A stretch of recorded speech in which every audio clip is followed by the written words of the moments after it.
Meu nome é João e sou caminhoneiro há 15 anos. Sou casado há 13 anos com Laura, que é diretora de uma escola na nossa cidade, e temos 3 filhos, no qual tenho muito orgulho. Sempre gostei da liberdade e aventura que essa profissão proporciona, conhecendo lugares e pessoas diferentes a cada viagem. Mas nenhuma jornada me marcou tanto quanto o que aconteceu há alguns anos. Aquela mulher mudou completamente todas as minhas certezas do real e do sobrenatural. Na verdade, ela me deixou marcas até hoje. Era madrugada e eu dirigia meu caminhão pela estrada deserta. O silêncio era total, exceto pelo ronco do motor. Eu estava indo fazer minha última viagem de entrega e depois iria para casa, pois era aniversário de Laura no dia seguinte. Ano passado fiquei preso em um engarrafamento e ouvi suas reclamações o restante do ano, mas nada como um lindo presente para deixá-la feliz. Meus olhos já estavam cansados, mas eu precisava chegar em casa a tempo. Foi então que, ao longe, já pela madrugada, eram exatamente 3 da manhã, vi uma mulher andando sozinha pelo acostamento. Aquilo era muito estranho. Diminui a velocidade ao aproximar dela e perguntei se precisava de ajuda. Ela olhou para mim com olhos profundamente tristes. Havia algo hipnótico neles. Não consegui desviar o olhar quando ela pediu, com a voz delicada e cansada, para que eu a levasse para sua casa a alguns quilômetros dali. Era uma linda mulher. Cabelos longos levemente cacheados, castanhos claros, os olhos eram âmbar, aqueles olhos amarelos esverdeados que pouquíssimas pessoas têm, uma beleza hipnotizante. Logo, imaginei que aquela jovem, provavelmente na casa dos 25 anos, estava correndo muito perigo por ali, apesar de algo me dizer que eu não deveria fazer aquilo. Mas seu olhar desesperador me fez não pensar muito, abri a porta do meu caminhão e seguimos viagem. Conversamos pouco durante o trajeto. Suas respostas eram sempre evasivas. Quando perguntei se ela morava sozinha, ela fez um silêncio, olhou para baixo e disse que fazia muitos anos que morava sozinha, o que alimentou ainda mais minhas desconfianças sobre aquela jovem mulher. À medida que nos afastávamos da cidade, o silêncio foi ficando mais tenso dentro daquele caminhão. Chegando a uma certa altura da estrada, ela pediu para parar num ponto onde só havia, a alguns metros, uma luz brilhante. Parecia vir de uma casa velha e abandonada. Achei muito estranho uma mulher tão bela morar ali sozinha, ao meu ver seria muito perigoso. Ela desceu do caminhão e fez sinal para que eu a seguisse. Eu disse a ela que já estava muito tarde e que precisava voltar para casa, pois minha esposa estava à minha espera, já que justamente naquele dia era aniversário dela. A mulher misteriosa, insistentemente de uma forma meiga e hipnotizante, me convenceu a ir até a casa dela, que mais parecia uma cabana de filme de terror, no meio de uma floresta, no meio do nada. Caminhamos em direção à casa iluminada.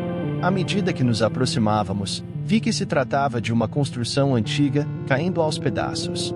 As janelas estavam quebradas, a madeira apodrecida e havia um cheiro de madeira velha e antiga que estava ficando insuportável, sem falar que eu começava a sentir muito frio, sendo que há alguns minutos estava um calor de verão infernal. Ponto de onde vinha aquele frio?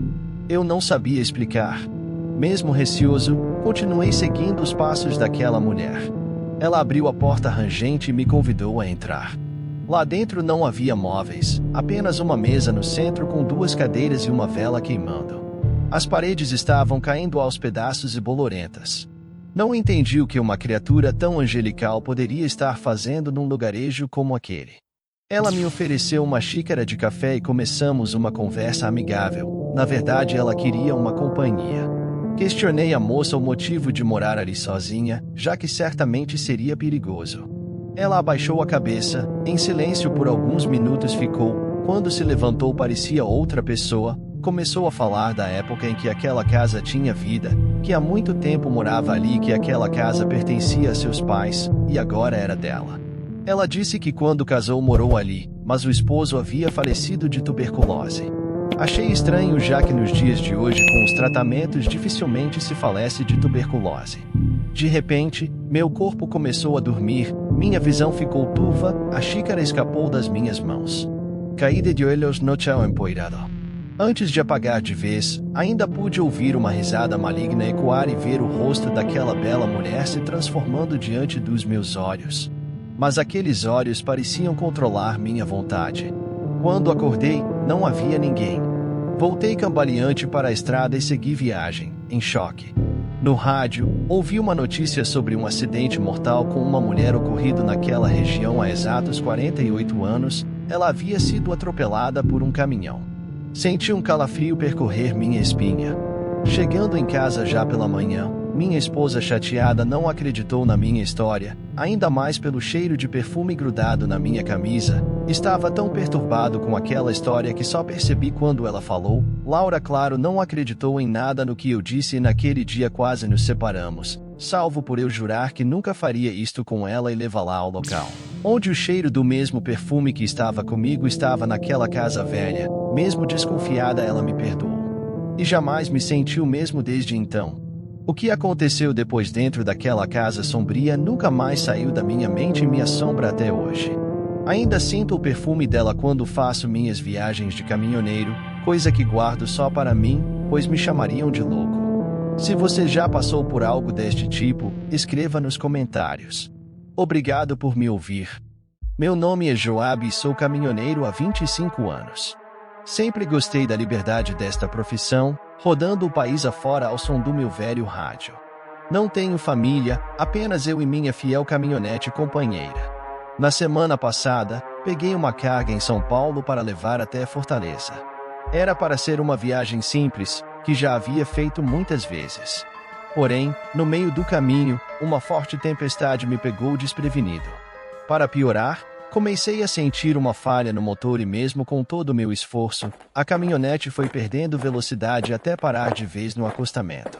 Já passava da meia-noite e aquela estrada secundária estava deserta. A chuva caía pesada, sem sinal de celular. De repente, ao longe, percebi algumas luzes fracas. Dirigi-me até lá na esperança de encontrar ajuda. Quando me aproximei, vi uma placa velha e enferrujada com o nome Santa Clara. Porém, não havia nenhuma cidade, apenas mais escuridão. Mesmo assim, continuei andando até distinguir o que pareciam ser vultos de pessoas em meio à névoa. Gritei por ajuda, mas não obtive resposta. Mesmo assim, continuei andando até distinguir o que pareciam ser vultos de pessoas em meio à névoa. Gritei por ajuda, mas não obtive resposta. De repente, vieram em minha direção dois vultos que pareciam ser dois homens.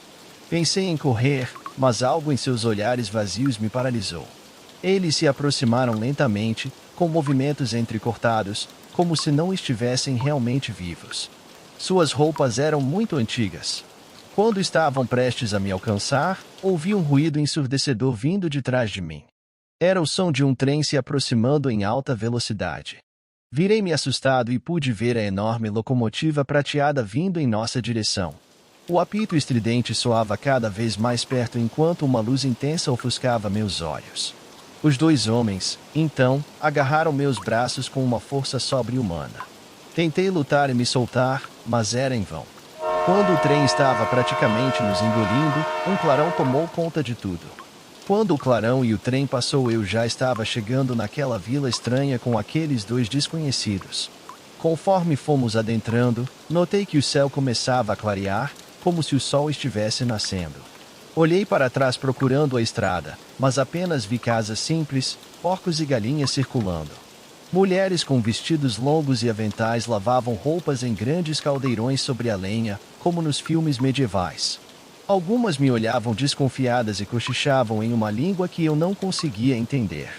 Soava como as antigas línguas nórdicas que já vi em seriados históricos. Os dois homens me levaram até uma casa maior, que parecia ser uma taverna e locanda.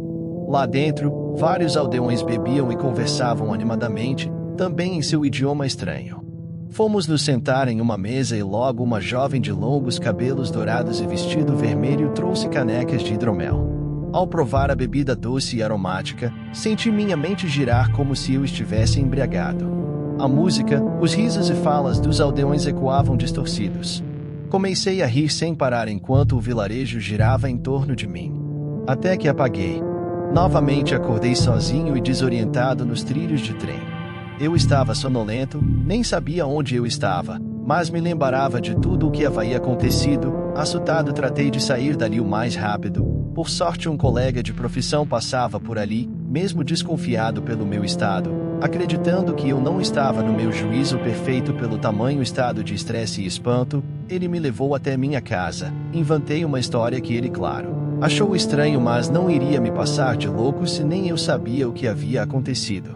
Cheguei em casa, anestesiado pela situação, fui direto pro chuveiro. Aquela experiência não saía da minha cabeça. Seria mais um pesadelo causado pelo estresse e cansaço? Ou realmente vivi momentos em uma realidade paralela, um buraco temporal para a Idade Média naquela cidade sinistra? No dia seguinte, ainda alterado com as alucinações da noite anterior, resolvi procurar novamente pelo misterioso vilarejo medieval e, claro, procurar pelo meu caminhão.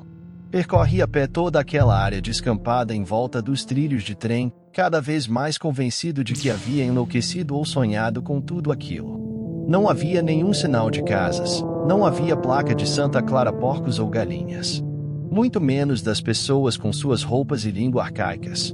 Comecei a duvidar seriamente da minha sanidade. Teria sido o cansaço da longa viagem?